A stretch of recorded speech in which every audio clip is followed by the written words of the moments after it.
So I started rapping purely to get noticed for being funny. Like, my ambitions were not to become a rapper. It was like, do some funny raps, get noticed by like the South Park guys. So when you look at it on the surface, it's almost like the anti-hip-hop to some extent. Because, like, you know, hip-hop is like become like, I'm the man, like I get all these bitches, blah, blah, blah. And I'm kind of being like, I'm really not that cool. First impressions are everything. And in hip-hop, your entry into the game can haunt you forever. Or at the very least, it can be an uphill battle. Take Big Sean, for example. For years, he's been haunted by his breakout single, Dance, and his close affiliation with swag rap. As a result, has struggled to be taken seriously for the better part of a decade. While for Childish Gambino, the man arguably better known as Donald Glover had to endure a bunch of hostility for being an actor-rapper or a comedian-rapper before he could be finally seen as an artist with any degree of artistic merit. But when it comes to white rappers in hip-hop, the only way for them to be accepted is to differentiate themselves either through their music or personality. Take Eminem, for example. His combination of blistering rhymes and showmanship made it easy for audiences to accept him as a unique commodity. While for New York's LP, he was such an outsider in both his sound and subject matter that he was undeniable. In today's landscape, Post Malone has gotten by on a melodic flow that peers deep into his fans' soul while making beer pong and Marlboros into his public image. But where that love of partying is exhibited in his life and live performances, it doesn't define his music. But long before White Iverson hit airwaves, there was a genre that solely relied on beer-fueled experiences of young Caucasian males such as Post. It was known as Frat rap, and now you'd be hard-pressed to find a movement in hip-hop that was as hated. Dragged into the public by Asher Roth's ode to endless partying with I Love College, the track peaked at number 12 on the Billboard Hot 100 and introduced a breezy, carefree energy into hip-hop that was a far cry from Eminem. Soon after, there was a stampede of music that focused on frat parties, co-eds, and hangovers. And with this new trend came widespread hate from hip-hop's core.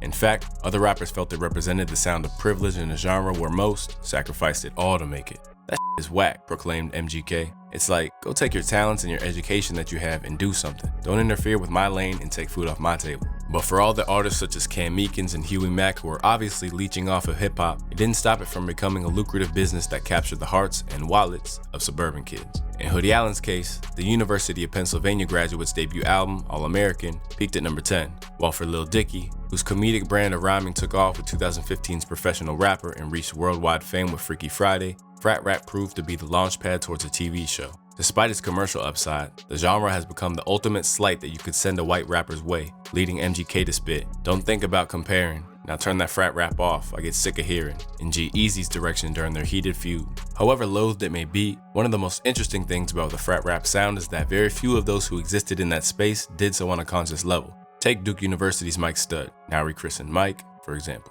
"I was unaware of the whole genre till I was in it," he informed Respect Mag. "I found myself in it and I realized all these other kids were doing it too. As far as frat rap being the only thing I do, when I see that, I just know that people haven't listened to a lot of my music." In Mike's case, his entryway into frat rap came by virtue of his whiteness and the fact that he wasn't attempting to emulate the mainstream. Yet where Stud was the case of wrong place, wrong time, it'd be wrong to suggest that no one embraced it and purposefully profited from it. Dubbing himself Boston's boy, Sammy Adams had complete self-awareness and capitalized on the frat rap wave to rake in cold, hard cash. Made famous by singles like Driving Me Crazy and his Asher Roth response of I Hate College, Adams was every hip-hop purist's worst nightmare. He was from a wealthy family, was a descendant of 2 US presidents, and treated rapping as just another strain of clout. "I'm playing the college scene, and now Roth is more into a niche hip-hop," he told Boston Magazine. "I'm picking up where he left off, but that's my whole plan. We don't even have merchandise yet," he said. "I can't even imagine what would happen if we had that."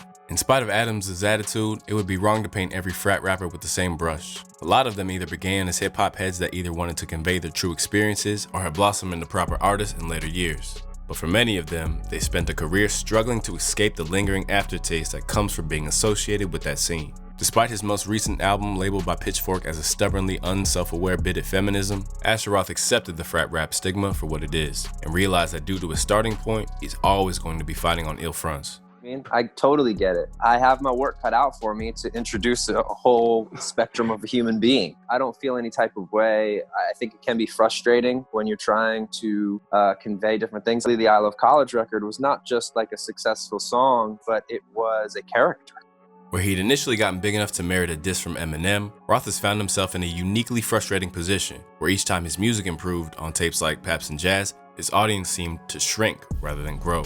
And in terms of finding acceptance after a rocky start, there's only one man that would evolve to a level that allowed him to be welcomed into the inner circle. So much so that he would even become the unofficial 5th member of Black Hippie. When he burst into the scene with tracks such as Nike's on My Feet, Kool-Aid and Frozen Pizza, and others, Mac Miller's fun-loving sound was met with opposition. A fact best captured by a quote from Danny Brown. "He's the worst guy around," the Detroit rapper said of Miller to Rolling Stone. "Don't get me started. His album cover is like, ugh, what is this? If I see him, I'm just gonna have to apologize to him like, man, I just wanna apologize for hating you so much because I'm not gonna stop. You're probably a cool guy. I don't feel violent in any way, but I really hate you. I hate your music, man. It's just bad." Angered by his presence in the industry, Danny's response encapsulated the genre's outlook on many of the frat rappers in that ultimately, it didn't matter what skill set they had. The frat rap image was too much to overcome.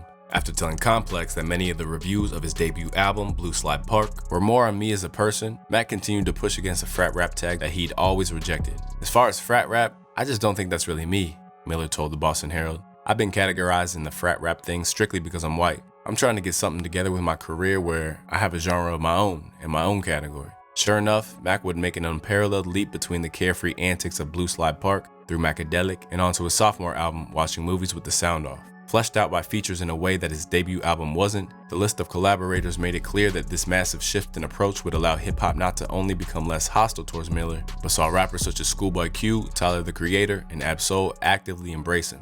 Even when casting the overhaul in lyrics and production aside, where other frat rap artists tried to defend themselves, Miller voluntarily let go of his ego when he invited famed battle rapper Loaded Lux onto the track Red Dot Music to diss him. As he told the Come Up Show, this allowed the old Mac to be killed once and for all in a hail of verbal abuse.